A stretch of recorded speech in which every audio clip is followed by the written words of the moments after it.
La ciudad de Bogotá elegirá el próximo 27 de octubre al sucesor del alcalde Enrique Peñalosa.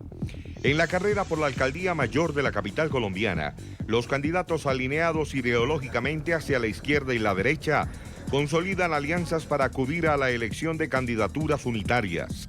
Los sectores de la centro-derecha sellaron su alianza con las candidaturas de Ángela Garzón, del Centro Democrático, y Miguel Uribe, del Partido Liberal y Movimiento Avancemos, quienes esperan que otros aspirantes se sumen a su coalición. La sexta urbe más grande de Latinoamérica cuenta con 7.200.000 habitantes. Según la Registraduría Nacional, poco más de 5.800.000 están habilitados para votar. En Suma la Noticia, entrevistamos hoy a uno de los candidatos a alcalde de Bogotá. Así comenzamos. Hola, ¿qué tal? Bienvenidos a Suma la Noticia. Yo soy Andrea Bernal. Continuamos con nuestro especial de entrevista a los candidatos a la alcaldía de Bogotá, por supuesto una de las ciudades más importantes de América Latina, y hoy está presente con nosotros Miguel Uribe Turbay. Bienvenido. Muchas gracias, Andrea. Un saludo muy especial para usted y para todos los televidentes. Bueno, en Colombia, sin duda alguna, pues hay mucha expectativa, y en Bogotá, sobre estas elecciones regionales para octubre. En América Latina también, Miguel, porque es importante saber qué tipo de ciudad tenemos para los habitantes de América Latina, en qué momento estamos en la región y hacia dónde vamos. Y no podemos, sin duda alguna, obviar a Bogotá, una de las principales capitales de América Latina. Y cuando la gente habla de estos candidatos, pues usualmente hay nombres que figuran y que uno conoce. Pero yo quiero empezar preguntándole, ¿quién es Miguel Uribe Turbay? Gracias, Andrea. Pues es evidente que en Bogotá hay mucho en juego. Y yo fui concejal de Bogotá, fui presidente del consejo, fui secretario de gobierno durante casi 3 años, y después de casi 10 años trabajando en la ciudad sin escándalos de corrupción, de negligencia, he tomado la decisión de jugármela por esta ciudad, a defender el progreso, a defender una ciudad de oportunidades, a que avancemos, a que se termine lo que se comenzó y avancemos sobre lo construido. Desafortunadamente en Bogotá ya vivimos la historia de lo que implica cambiar el rumbo, paralizar, retroceder, la corrupción, el populismo, la politiquería que gobernó durante las pasadas alcaldías, y eso no puede volver a pasar en la ciudad. Y es por eso que después de incluso una historia personal que me ha convocado al servicio público, que me ha llevado a no ser indiferente, pues llego al servicio en la ciudad, trabajo durante este tiempo y hoy tomo la decisión de jugármela a defender los proyectos más importantes de la ciudad, que no se frenen, como el metro, con los colegios, los hospitales, las vías, el progreso, el crecimiento económico. Y llegó el momento también de darle oportunidad a jóvenes, pero con experiencia, porque si bien tengo la juventud, las ganas, la pasión, incluso la salud para asumir esos desafíos, pues por el otro lado también tengo la experiencia, la capacidad, los resultados. Conozco la ciudad y conozco la administración pública. Su abuelo fue un expresidente de Colombia, su madre una famosa periodista asesinada por el narcotráfico. ¿Quién la inspira para optar para una vida política? El vínculo más cercano de cualquier ser humano es su mamá. Hace 28 años mi mamá, convencida de que a través del periodismo iba a lograr la paz en Colombia, logró ser fundamental en la desmovilización del M-19. Y 2 años más tarde, en uno de los noticieros que ella manejaba, que era Krypton, la van y la abordan y la invitan a trabajar en una entrevista con el cura Pérez, en aquel momento el comandante del ELN. Era español, era cura, no salía mucho a entrevistas, era un trabajo apasionante, y mi mamá estaba convencida de que lo podía convencer, como hizo con Carlos Pizarro unos años atrás, de que dejara las armas. Desafortunadamente era un engaño de Pablo Escobar, y Pablo Escobar la secuestró y después de 6 meses fue asesinada. ¿Cuántos años tenía usted? Yo tenía 5 años y ahí comienza mi historia realmente. Después de eso, por una parte no podría ser nunca indiferente lo que pasa en el país, en Colombia, de las luchas sociales, porque en carne propia viví lo que viven muchísimas personas. Viven este conflicto absurdo que está cobrando vidas y que está dejando muchas personas huérfanas, pero al mismo tiempo también lo vivimos en las ciudades, y no solo en Bogotá, no solo en Colombia, en Latinoamérica. Y este tipo de violencia tiene que parar, y tiene que parar ya. Y ahí arranca pues obviamente una serie de preocupaciones, dudas, preguntas. Especialmente no entendía en ese momento qué es lo que estaba haciendo mi mamá, por qué me había abandonado, por qué se había ido. Con el tiempo entiendo que lo que mi mamá estaba haciendo, incluso estaba convencida que lo hacía también por mí, por una sociedad mejor. Y cuando entiendo eso, pues no solamente no puedo ser indiferente, sino al mismo tiempo tengo la convicción más firme de que las convicciones, que las causas se defienden. ¿Y cómo podría ser yo otra cosa que no sea trabajar por un país que me quitó a mi mamá, pero que creo que puede dar mucho más? Además, aquí nací, aquí he vivido y aquí me voy a quedar. Y entonces, al mismo tiempo, pues viví al lado de mi abuela Nidia. Durante 40 años ha tenido una fundación o ha liderado una fundación en Colombia promoviendo principios, valores, pero especialmente causas en educación, en atención social. Y ahí crecí yo, ese fue el entorno en el que crecí realmente. Más que el político era el servicio social. Y eso me empieza a llevar, yo tuve a los 16 años, creé una fundación, me dediqué a enseñar ajedrez como herramienta pedagógica. Yo entrenaba 7 horas de ajedrez diarias, me encantaba, me apasionaba. Traduje eso, esa pasión en la enseñanza, y es ahí donde empiezo a entender que la transformación social masiva, estructural, se puede hacer a través de la política. Y es ahí que llego al estudio de Derecho, tengo una maestría en políticas públicas, y es ahí donde llego al Consejo. De todas maneras, tiene la raíz de la política, sin duda alguna, y en Colombia siempre se ha como cuestionado el tema de los legados políticos o de las herencias políticas. Hay mucho, aquí, me gusta esa palabra, o no sé si me gusta, pero la utilizan mucho en política, el delfín político. Y en este caso usted está compitiendo con Carlos Fernando Galán, que estuvo la semana pasada con nosotros, que lo llaman un delfín político, lógicamente por ser hijo del candidato presidencial asesinado hace muchos años, el señor Galán. Ahora también usted tiene esa raíz política. ¿Se considera usted un delfín político? Mira, Andrea, hay varios tipos de delfín. Los delfines a los que les han regalado todo y quienes hemos tenido que trabajarlo. A quienes por desafortunadamente venir de una familia política nos ha tocado vivir consecuencias lamentables, pero al mismo tiempo lo que yo me he ganado en este proceso es precisamente a punta del trabajo. Mi abuelo fue presidente en el año 78, murió en el 2006, mi mamá murió hace 30 años. Es evidente que me ha tocado construir este proyecto, por supuesto, con admiración profunda a mi familia, con cariño, especialmente a mi mamá y a mi abuela, con quienes tuve la oportunidad de vivir y pues compartir, pero al final aquí los hechos hablan por sí solos. El trabajo que se hace, los planteamientos. Entonces, yo no tengo ninguna, es decir, ese tipo de prejuicios o estereotipos o incluso calificaciones pues siempre estarán, pero creo que vale la pena hacer la diferenciación. Podré ser delfín de sangre, pero no por trabajo ni por méritos. E incluso también te quiero contar, así como tuve una vena, por llamarlo de alguna manera política, sí, también empresarial. Mi familia es de Antioquia, ha sido empresaria toda la vida, la familia paterna, y creo que es una buena combinación, porque han sido emprendedores y al final es quienes nos metemos en la política en un momento tan difícil, polarizado, con tantas dificultades, al final estamos listos para emprender, tomamos el desafío más difícil de la vida y además metiendo en la misma bolsa a la familia, porque este desafío no es solo, es con la esposa, es con las niñas y es lo que implica todo este proceso, pero convencido de que hay mucho en juego, no solamente la ciudad, el modelo de ciudad, el modelo de gobierno y el modelo de sociedad, que no solo pasa aquí en Bogotá, pasa en América Latina. Es que la confrontación que vamos a tener ahora en Bogotá incluso representa modelos tan diferentes y modelos que hoy están en disputa no solo en Bogotá. En varias ciudades de América Latina y en varios países de América Latina. Vamos a hablar más allá de eso, de esos modelos y también de cómo están polarizando a las ciudades y a los países. De todas maneras, Miguel, dicen que usted es el candidato del alcalde actual de Bogotá, del señor Enrique Peñalosa. Ese apoyo en estos momentos, cuando los números son los siguientes, la favorabilidad del alcalde de Bogotá es del 23% y la desfavorabilidad del 74% en el primer trimestre del 2019, según una encuesta de cifras y conceptos. De los 4 alcaldes de las ciudades más importantes de Colombia, es el menos querido. ¿Ese apoyo en estos momentos suma, resta? Bueno, a ver, lo primero que hay que resaltar es que me siento orgulloso de haber hecho parte de este equipo.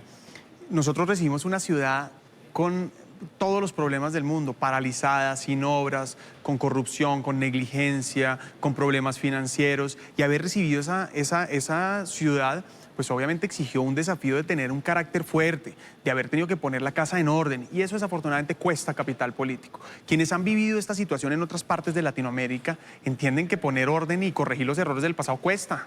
Y aquí particularmente se acabó el Bronx a los 5 meses. Para las personas que no lo conocen, el Bronx era la olla y el centro de delincuencia más grande de Colombia, a 5 cuadras de la presidencia. Era una república independiente del crimen, no entraba la autoridad. Y después de solo a los 5 meses de haber entrado a la alcaldía hice parte del equipo que acabó el Bronx para siempre. Solo para darte un detalle, no solamente había tráfico de armas, tráfico de drogas, sino incluso el problema más grande era la explotación sexual de niñas y niños. Y ese día, el 28 de mayo del 2016, que entramos al Bronx, había más de 200 niñas siendo explotadas sexualmente. Entonces, ¿por qué no lo había hecho nadie más? Es que hablar es fácil, criticar es fácil, no hacer nada siempre es lo fácil, lo difícil es construir. Entonces, hoy, por ejemplo, Bogotá, una ciudad que debería haber tenido metro, se lo robaron por la corrupción, se lo robaron por la negligencia y finalmente la semana pasada se abrió la licitación del metro, vamos a tener metro, hice parte de ese equipo. Entonces, para decirte que aquí además yo soy coherente, defiendo este modelo de ciudad, claro, consciente de que hay cosas por mejorar, consciente de que hay cosas que no se alcanzaron a hacer, porque 4 años no son suficientes ni para arreglar los grandes problemas de la ciudad ni para terminar los grandes proyectos. Pero es muy importante lo que tú me preguntas porque en esta contienda, además, hay varios candidatos que incluso fueron cercanos al alcalde y que por intereses políticos prefieren alejarse. Es que aquí en la política es fundamental la coherencia y la lealtad. ¿Usted se mantiene frente a esos números, que agradece ese apoyo y que le suman en estos momentos? Digamos, para ser justos, pues el alcalde no puede apoyar porque no puede participar en política.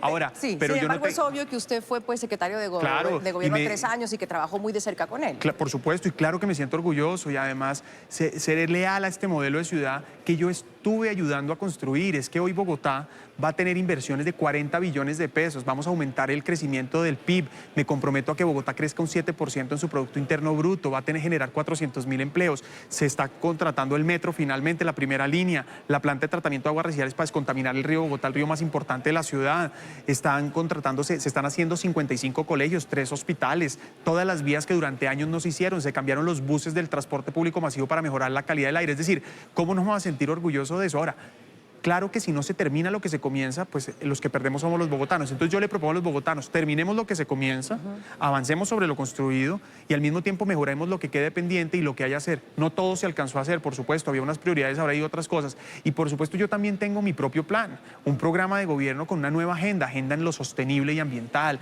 agenda en el emprendimiento. Bogotá será líder en la 4ª revolución industrial.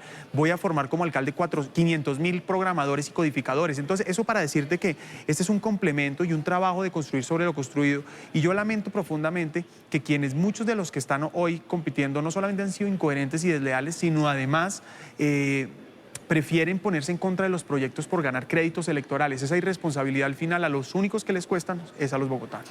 En todo caso se dice que para ser alcalde de Bogotá hay que ir con alianzas. Eso es un poco lo que se ha demostrado pues, a lo largo de los años y de cada elección, Miguel, y es ahí donde empiezan a moverse las cartas. Y una de las primeras alianzas que vimos es la que usted hizo con Ángela Garzón del Centro Democrático. De ahí, entre esos dos, va a salir un candidato. ¿Tenemos claro cómo va a elegirse ese candidato? Andrea, lo primero que quiero mencionar es que yo siempre he pedido que nos unamos. Incluso hace unos meses pedí una consulta popular para poder unir a todo un sector para evitar que lleguen quienes ya mal gobernaron la ciudad. Y desafortunadamente, pues ya vivimos en Bogotá las consecuencias de los egos políticos. Cuando se dividieron ganó la corrupción, la negligencia, la politiquería.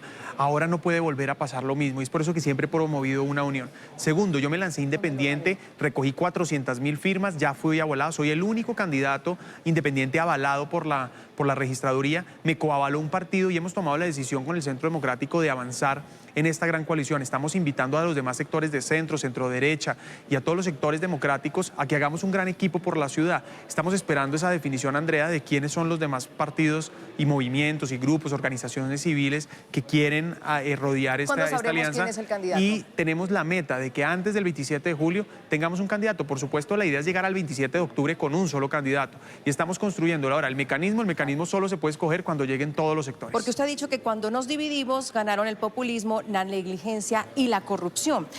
¿Hay temor que la izquierda vuelva a gobernar Bogotá? Por supuesto, pero aquí el problema no necesariamente es la izquierda, es esa izquierda corrupta, esa izquierda populista, mezquina, que gobernó la ciudad.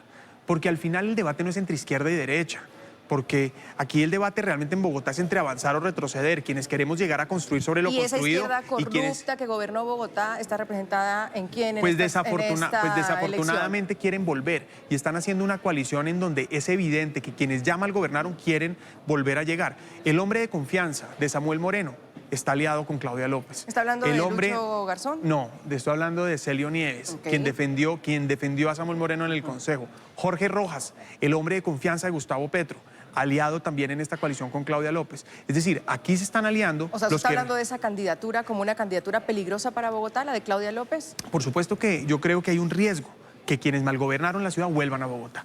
Pero además de eso, no solo es por eso, es porque además ha habido inconsistencia en los planteamientos para la ciudad.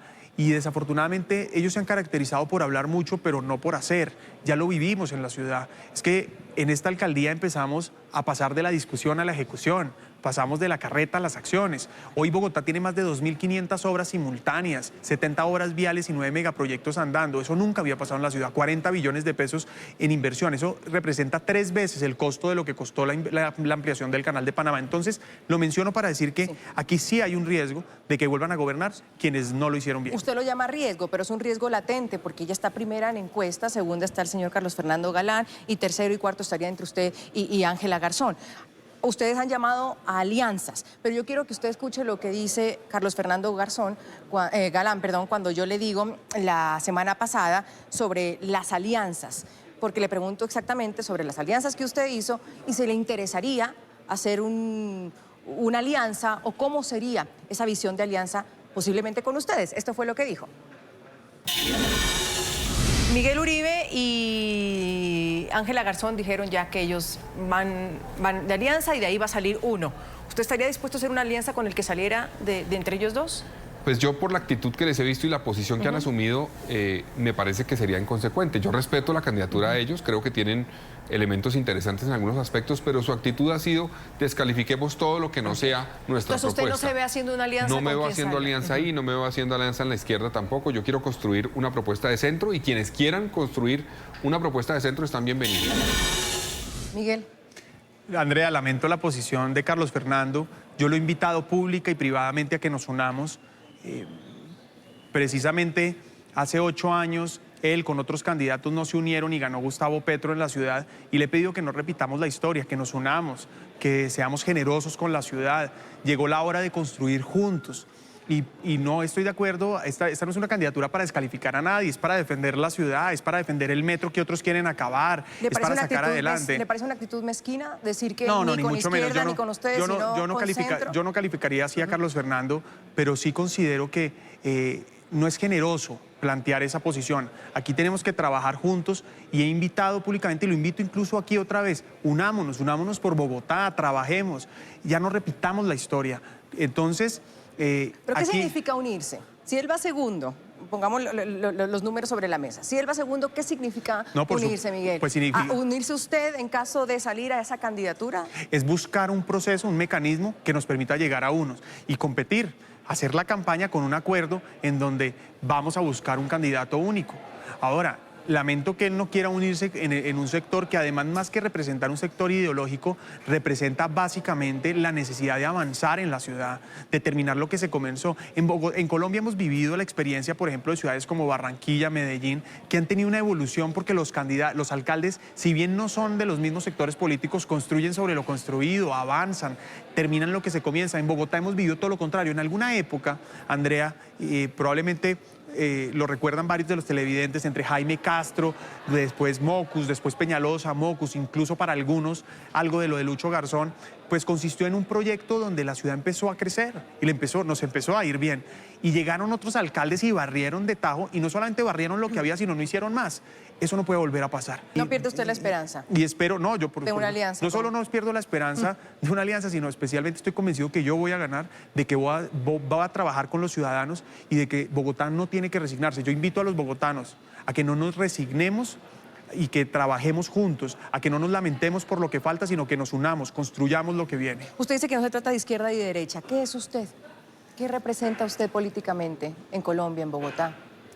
No, probablemente si me quieres ubicar en algún sector, tú me ubicarías entre centro y centro derecha. Ahora, yo creo que en Colombia se ha confundido el centro con la tibieza, el centro con el oportunismo. Porque hoy por hoy todo el mundo quiere decir que es de centro, pero a veces parece que no tuvieran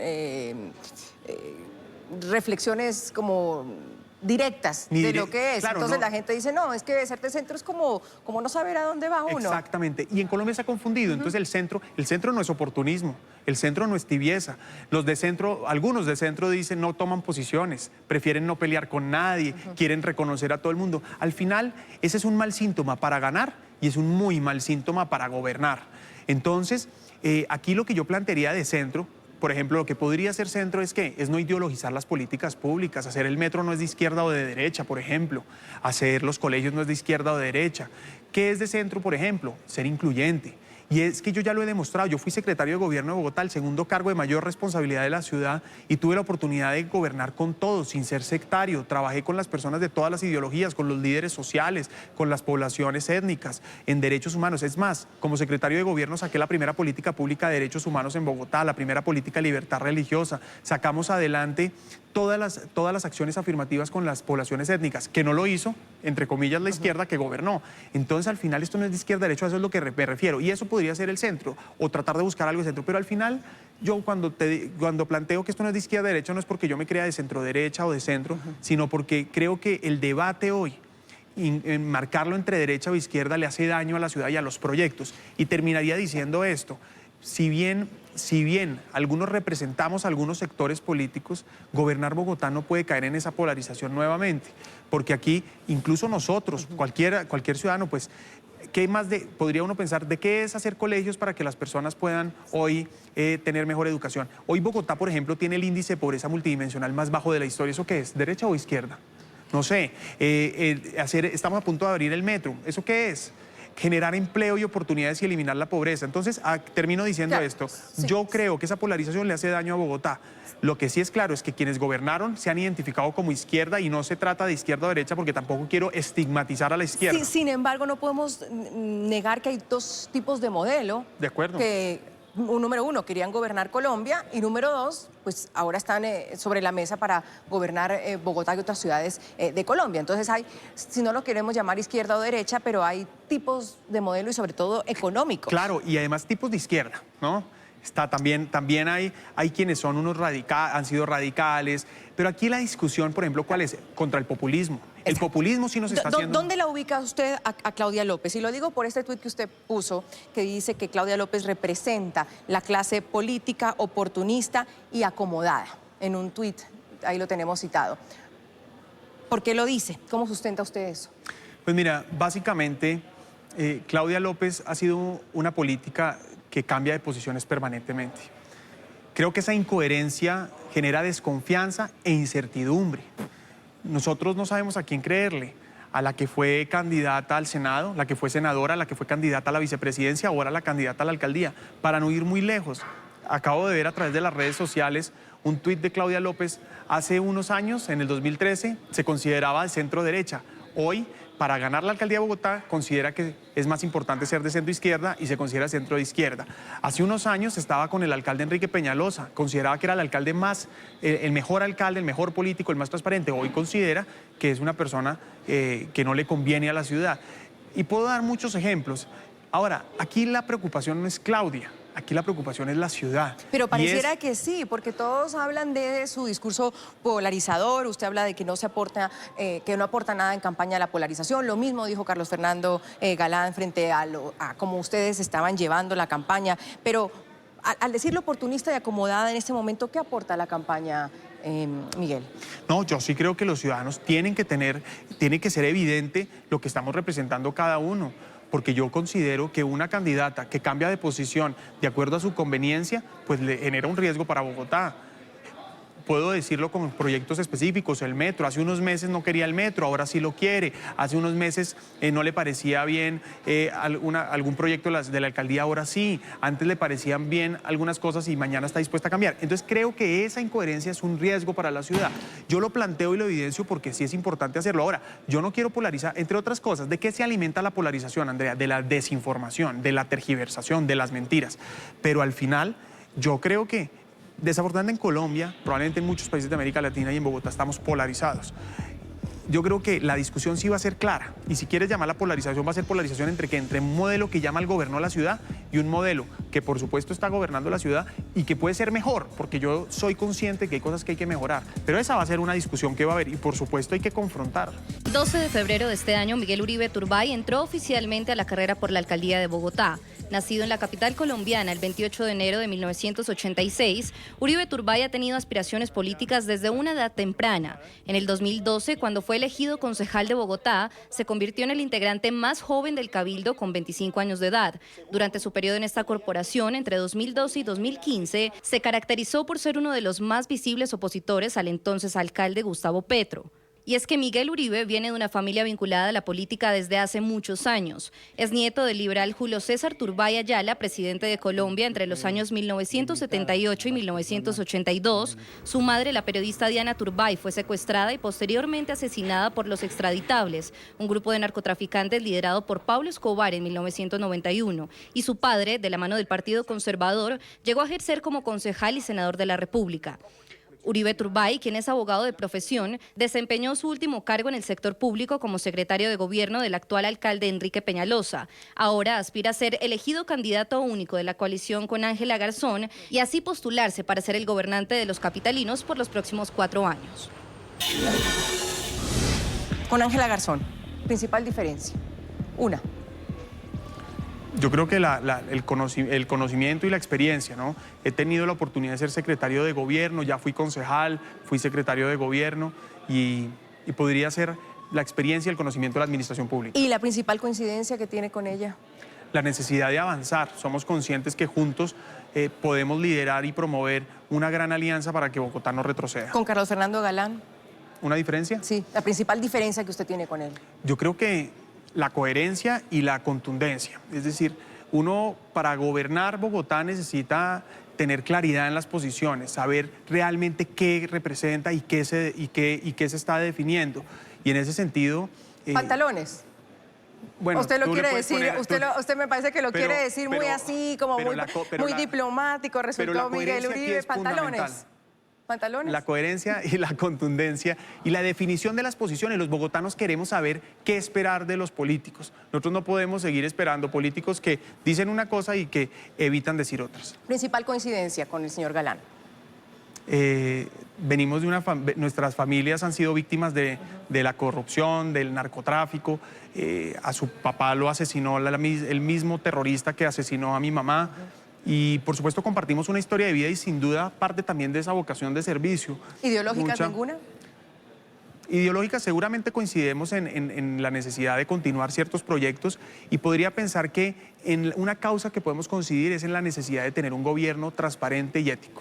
¿Principal diferencia con Claudia López? Bueno, también la coherencia de fondo. Es una mujer que ha sido incoherente como lo expresaba. El conocimiento, es una mujer que cae en paracaídas en la ciudad, a la ciudad no. Ella quería ser presidente, vicepresidente y por descarte llega a Bogotá. Y la experiencia, soy el candidato más joven a la alcaldía, pero el que más experiencia tiene en la administración pública de la ciudad. Durante 3 años tuve más de 2.000 personas a cargo, ejecuté más de 100.000 millones de pesos y tuve a cargo la gestión de 3 billones de pesos. No tengo escándalos de corrupción ni de negligencia. Mayor coincidencia con Claudia López. ¿En qué coincide usted con ella? En que los dos trabajamos con Enrique Peñalosa. Solo en eso. Ideológicamente nada. No, es difícil porque no sé además con qué Claudia López tengo que compararme, si con la de hace unos años o con la que está compitiendo conmigo. No permitiré el consumo de droga en el espacio público. Ha puesto también sus declaraciones vía Twitter. ¿Eso no va en contra de la sentencia de la Corte Constitucional, Miguel, en Colombia, que fue incluso tan polémica, y en América Latina también la gente se quedó, bueno, ¿qué es lo que está pasando en Colombia con este tipo de sentencias? Pero usted ha dicho, no permitiré el consumo de droga en el espacio público. ¿No va en contra de esa sentencia? ¿Qué va a hacer en ese caso? Andrea, pero vale la pena hablar del contexto. Como secretario de gobierno tuve a cargo durante unos meses la seguridad, pero siempre los procesos de convivencia. Hice parte del equipo que acabó el Bronx, la olla más grande, pero también las ollas de Cinco Huecos, San Bernardo, Estanzuela, María Paz, las ollas que estaban envenenando a nuestros jóvenes. Y soy consciente que todavía quedan muchas ollas que tenemos que seguir combatiendo con la misma determinación. Puedo decir que tengo la experiencia de haber combatido el microtráfico en la ciudad, entiendo lo que eso genera y lo que causa. Entonces entendería que usted está en contra de esa sentencia de la Corte Constitucional. Por primero. supuesto, yo en mi vida pública me caracterizo por respetar las decisiones judiciales, pero sí lamento esta decisión, entre otras cosas porque aquí se puso la Corte al lado de la libertad individual de quien quiere consumir y no alrededor de las familias que nos preocupamos de que nuestros seres queridos no consuman ni caigan en el consumo de droga.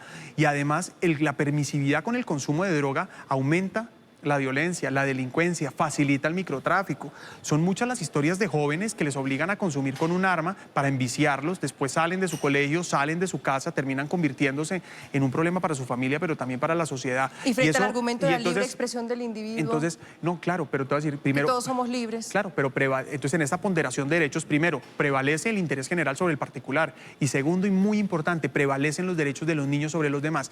Y frente a lo que yo planteo es, como alcalde, no voy a permitir el consumo de droga en el espacio público, voy a proteger los parques, voy a proteger los entornos escolares. Y la sentencia de la Corte deja un capítulo, una alternativa de que los alcaldes lo reglamenten, pero además haré todo lo necesario, promoveré proyectos de ley, promoveré todas las discusiones necesarias, porque es que no podemos ser indiferentes. Esta lucha, incluso como padre de familia, ¿cómo? Soy consciente. ¿Determinar en qué parques sí se puede fumar? No, yo no creo, no, en ¿dónde ninguno. se puede beber? Creo que en ninguno. Okay. Porque además, mira, a propósito de lo que tú dices, Claudia López propone un pico y placa para el consumo de droga. Ella está planteando que los parques se pueden reglamentar, clasificar. Ella considera que de pronto de una hora a otra hora pueden ir los niños. Todo eso le parece y de absurdo. Otra hora. No solo me parece absurdo, sino también irresponsable con las familias bogotanas.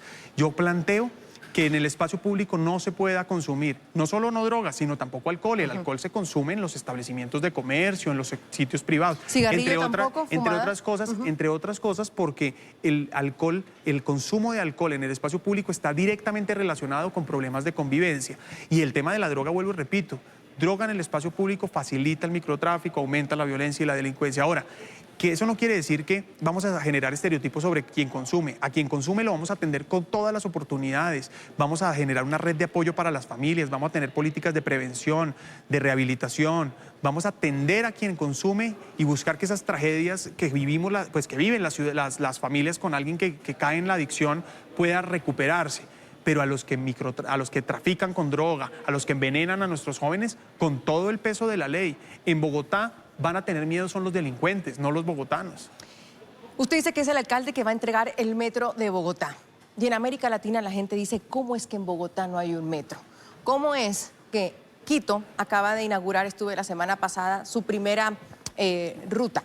¿Cómo es que Panamá ya hace algunos años lo hizo y lo hizo con todos los juguetes, como dicen en Colombia? ¿Por qué ha sido tan difícil un metro en esta ciudad? Andrea, eso mismo pienso yo, esa impotencia la siento o la sentía, porque la historia está cambiando. Vamos a tener la primera línea del metro. ¿Y por qué no lo habíamos tenido? Sí, por exacto, la corrupción, ¿por qué?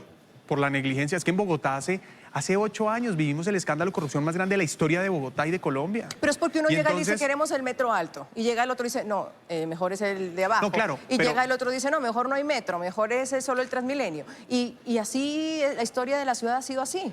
Pues precisamente por corrupción, por negligencia, por improvisación, eso es lo que hemos vivido. Ahora, llevamos 60 años en esa discusión, por supuesto, y hay estudio tras estudio. Finalmente llegó una administración que cambió esa historia. O sea, usted se va a poner el ser... cuchillo al cuello y va a decir, yo voy a entregar el metro. Entonces, que ya me lo pongo. Es que yo hice parte del equipo, a diferencia de los otros candidatos que hablan mucho y han hecho poco.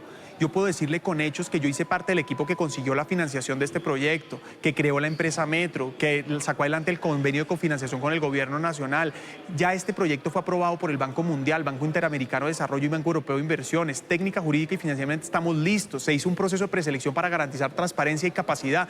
Y hace una semana se abrió la licitación, la adjudicación del metro. Estamos a menos de 6 meses que se adjudique el proyecto. Ahora, lo grave es que hay un sector político que aún así quiere echarlo para atrás. Pues eso es lo que no se puede permitir. Es por eso que yo quiero ser alcalde, para construir sobre lo construido, para terminar lo que se comenzó.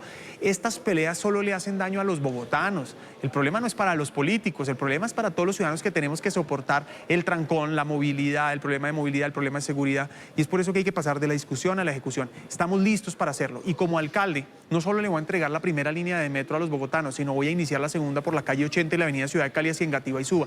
Que a propósito, como secretario de gobierno me di la pela, como se dice popularmente, para que quedara incluida en el plan de ordenamiento territorial. Es decir, creo profundamente que el metro sí va a ser una realidad y que debe ser la estructura vertebral, ¿no? La columna vertebral del transporte en Bogotá. Necesitamos una movilidad sostenible y para eso necesitamos el metro, necesitamos otros transmicables, ya se hizo el de Ciudad Bolívar, propongo 5, el de Usaquén en el Codito, Santa Fe, San Cristóbal, Rafael Uribe y Usme, y al mismo tiempo propongo mejorar Transmilenio. 2 millones de personas nos movemos, más de 2 millones nos movemos, y resulta que quienes gobernaron dijeron no más Transmilenio, solo metro. No hicieron el metro y nos dañaron el Transmilenio.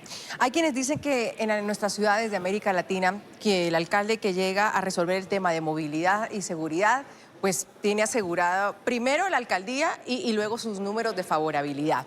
Hablábamos de movilidad y luego vamos a hablar qué otras pues, opciones hay para una ciudad como Bogotá, pero el tema de seguridad preocupa mucho. Y hay quienes también están criticando a Claudia López porque no está manejando, según ellos y personas y analistas que saben de seguridad en Colombia, las cifras con altura, con realidad. Con rigor. Con rigor. Hay un tuit de Claudia López donde ella dice que más de la mitad de bogotanos se sienten inseguros en su barrio. Y usted le dice inmediatamente que ella miente de forma descarada. ¿Cuáles son las cifras de Bogotá entonces en seguridad? A ver, primero, la inseguridad sí es el principal problema de la ciudad y será mi prioridad como alcalde. Ok, en eso tenemos un acuerdo con Claudia López. Voy a llegar, yo no sé si es la prioridad de ella, lo que tengo claro es que sí es la mía. O que es un problema en Bogotá. Eso sí. Es que el diagnóstico es fácil hacerlo, Andrea, lo difícil es resolverlo.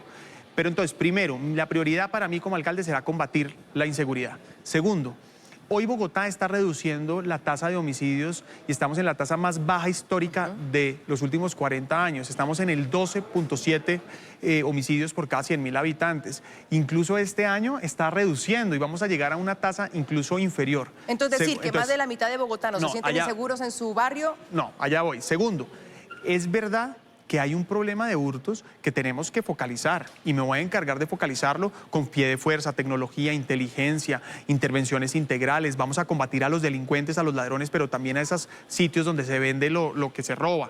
Y el tema fundamental, el microtráfico, cero microtráfico, vamos a combatirlo con todo el rigor. Pero lo que plantea es, yo más que decir que no es cierto que sea un problema de la inseguridad, lo que yo planteo es, de acuerdo a la Cámara de Comercio, que hace una evaluación muy juiciosa, una encuesta de percepción durante muchos años, se entiende que en esta administración se llegó al porcentaje más alto histórico de que los ciudadanos se sienten seguros en su barrio. El 57% de los ciudadanos, de acuerdo a esta encuesta, se sienten seguros en el barrio, se sienten seguros en el barrio. Es diferente a sentirse seguro en la ciudad, que es otro indicador que da esta encuesta.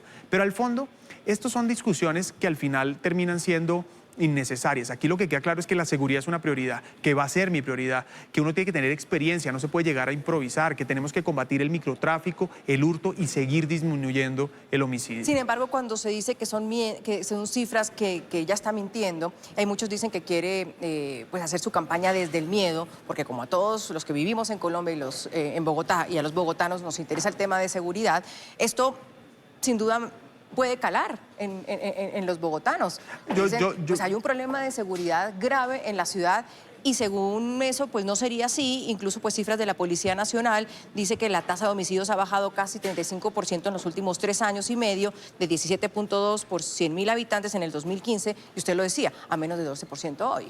Así es, y va a seguir disminuyendo. Entonces, eso no es una realidad. Entonces, es una realidad que el problema de la inseguridad es la prioridad. Y que será mi prioridad como alcalde, pero yo llamaría la atención y plantearía a Claudia y a los demás candidatos, seamos justos con las cifras, tratémoslas con rigor. Bogotá ha hecho un esfuerzo gigantesco en materia de seguridad, es más, ayudé a crear la Secretaría de Seguridad, tuvimos el primer secretario de Seguridad de Bogotá, con quien hice equipo, quien además hizo una buena labor, después siguió trabajando, se duplicó. Andrea, recibimos 180.000 millones de pesos en el 2015 para el presupuesto de seguridad. Y hoy es más de 500.000 millones. Por favor, eso con hechos se demuestra qué es la prioridad y qué se está haciendo. Por supuesto queda mucho por hacer, lo entiendo, lo he vivido en carne propia y he sido además testigo de lo que estamos viendo. A propósito, en Bogotá hoy hemos tenido unos casos, aprovecho esta oportunidad para mandarle un mensaje de solidaridad a la policía por el policía asesinado hace unos días en Ciudad Bolívar. Estoy aburrido con esas historias de los rompevidrios, y es precisamente mi prioridad. Y voy a ser el primer policía de Bogotá y voy a trabajar en equipo como ya lo he hecho con el comandante, y vamos a salir a la calle y vamos a hacer consejos de seguridad y vamos a trabajar con los líderes sociales. Incluso, termino con esto, como secretario de gobierno creé la ruta de atención a los líderes sociales. Extranjería, el día de ayer nos la dio el director de Migración, el señor Cristian Kruger, más de 290.000 venezolanos solo en Bogotá. En un momento, el alcalde Enrique Peñalosa propuso una nacionalidad automática para los venezolanos. ¿Usted impulsaría esta iniciativa? Mire, he sido solidario. Como el alcalde en la administración de Peñalosa hemos sido solidarios con los venezolanos. Primero, porque lamento profundamente lo que están viviendo en su país. Tienen un régimen dictador que viola sistemáticamente los derechos humanos, que está generando una crisis humanitaria gigantesca. Y estamos viviendo la migración masiva más importante de la historia. Es que, para tener una referencia, Colombia en menos de 2 años ha recibido más de 1.200.000 venezolanos y Turquía recibió 1.800.000 sirios en 6 años. Las proporciones son inmensas, lo estamos viviendo en toda Latinoamérica, pero obviamente Bogotá y Colombia están asumiendo la mayor carga. Ahora, soy solidario porque lamento lo que están viviendo allá y soy solidario porque sé lo difícil que es llegar sin nada a una ciudad nueva.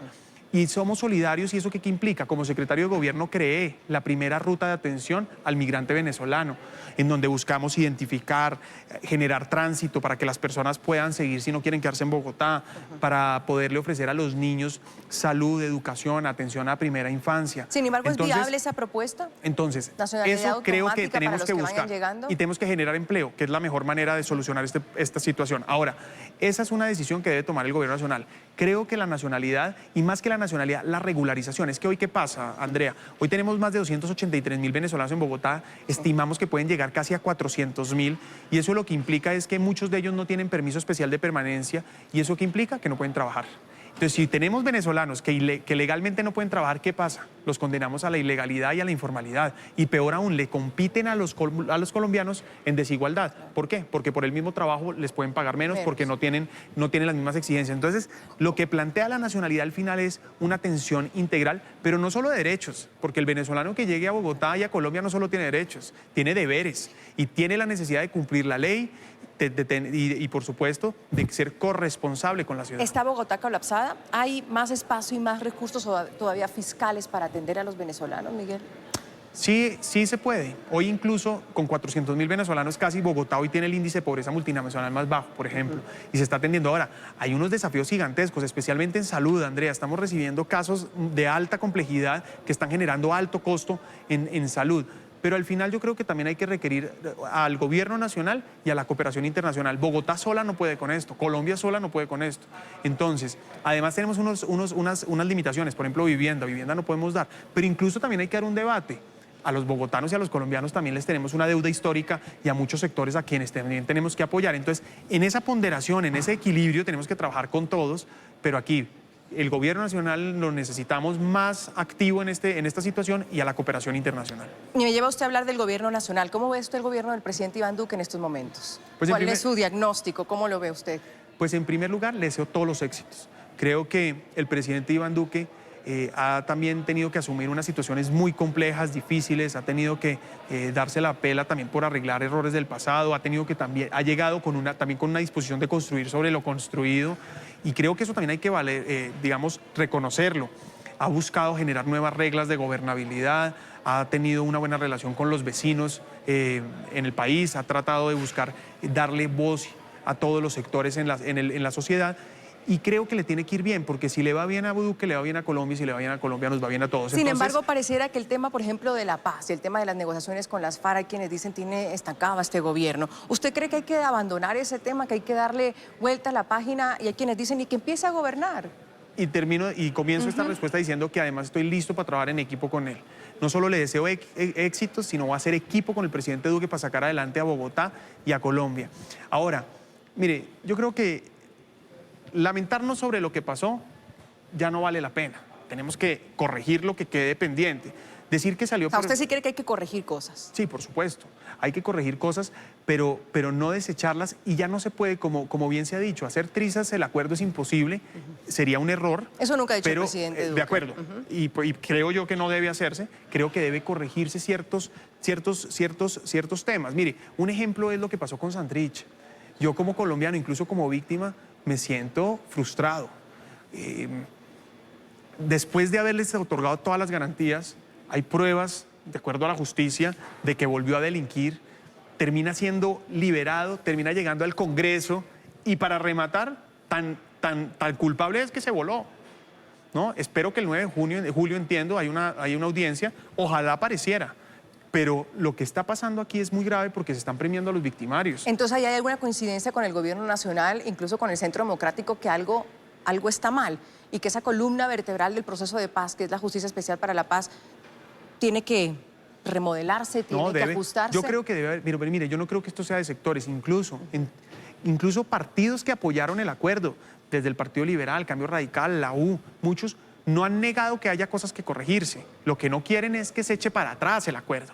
Pero incluso en todo este proceso ha habido voces sensatas de todos los sectores que han dicho, ojo, pongamos sobre la mesa la necesidad de corregir. Bueno, ¿hasta qué punto? Eso lo tendrán que decidir ellos y por supuesto con los elementos además técnicos. Es que aquí no estamos hablando, esto aquí no puede ser, no es caprichos ni gustos. Aquí se trata de la justicia de todos los colombianos. Y vuelvo y le digo que no podemos premiar a los victimarios, pero eso no implica que no les demos una segunda oportunidad, pero una segunda oportunidad que no burle a los bogotanos, a los colombianos. Entonces, creo que darse la pela por corregir los errores, creo que poner, además mínimo, hay que poner la discusión. Es que hay gente que parece que son intolerantes siquiera a dar la discusión. Yo creo que es normal. Es más, esta elección de presidente, del presidente Iván Duque contra el candidato Gustavo Petro, al final versó sobre esta discusión. Pues es obvio que si ganó el presidente Duque es porque el pueblo colombiano mayoritariamente considera que debe haber una corrección o al menos un replanteamiento de algunos temas. Ya determinará el gobierno, el Congreso, la justicia, cuáles deben ser. ¿Cuántos tiene usted, Miguel? 33. 33. Falta de experiencia, podrían decir algunos, un hombre joven, para los que le dicen puede haberle faltado calle. De todas maneras, ¿qué dice Colombia o qué dice América Latina de un país donde un presidente tiene 42 años y su alcalde podría tener 33? Pues mire, primero es que ser joven no es sinónimo de inexperto, no es sinónimo de inmadurez, no es sinónimo de incapaz. Cuando a mí me descalifican por joven, están descalificando a los jóvenes de todo Bogotá que están tratando de sacar adelante a sus familias, trabajando, emprendiendo su negocio, a todos los líderes sociales, deportistas, culturales que se la están jugando. Yo hago parte de una generación que no se resigna a esperar, Andrea, que estamos convencidos de que podemos construir las soluciones. Y adicionalmente, paradójicamente, soy el candidato más joven, pero soy el que más experiencia tengo. Tengo la juventud, la pasión, las ganas, la salud, el convencimiento, pero al mismo tiempo tengo la experiencia y la experiencia no se improvisa. Fui secretario de gobierno 3 años, sin escándalos. Fui secretario de gobierno en el cargo de mayor responsabilidad. Fui concejal y presidente del consejo, incluso en los momentos más difíciles de Bogotá. Y en ese sentido, le puedo dar la tranquilidad a los bogotanos que estamos listos. Estamos listos para gobernar, ya lo hicimos, lo vamos a hacer mejor. Y por supuesto, esta es la oportunidad que tenemos además para dejar atrás esas discusiones que no le han servido a Bogotá ni a Colombia, hablar de nuevas agendas, porque al mismo tiempo, en el mundo entero, tenemos líderes políticos muy jóvenes, pero además líderes empresariales. En Bogotá, por ejemplo, en Colombia están haciendo historia los emprendedores. Y los emprendedores que tienen 24, 25, 27, incluso 30 años. Entonces, lo que yo considero es que esta es una oportunidad para jugársela por una nueva agenda de sostenibilidad ambiental. Bueno, de ya Colombia tiene el emprendimiento, presidente de más joven de la tecnología. región también. Y lo celebro que los jóvenes también tengamos más y mejores oportunidades. Termino con esto. Usted habla de líderes. Cuando yo le digo Nicolás Maduro, ¿qué palabra se le viene a la cabeza? Dictador. Iván Duque. Líder. Álvaro Uribe. Valiente. Juan Manuel Santos. Paz. Donald Trump.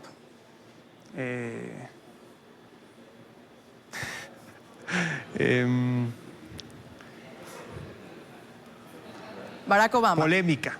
Polémico. Trump, polémica. Barack Obama. Líder. Miguel Uribe Turbay, candidato a la alcaldía de la capital de los colombianos, de Bogotá, cuando este país se prepara para sus elecciones regionales en octubre. Miguel Uribe, mil gracias por haber estado con nosotros, muy amable. Gracias, Andrea, gracias por la invitación y un saludo muy especial a todos ustedes y los invito a que me acompañen en este proceso porque en Bogotá y en Colombia queremos avanzar. Muchas gracias, bienvenidos. Gracias por habernos acompañado, más bien aquí en Suma la Noticia. Este es nuestro segundo candidato, vamos por el tercero la próxima semana y así tendremos poco a poco las entrevistas, los candidatos con Andrea Bernal. Gracias por habernos acompañado.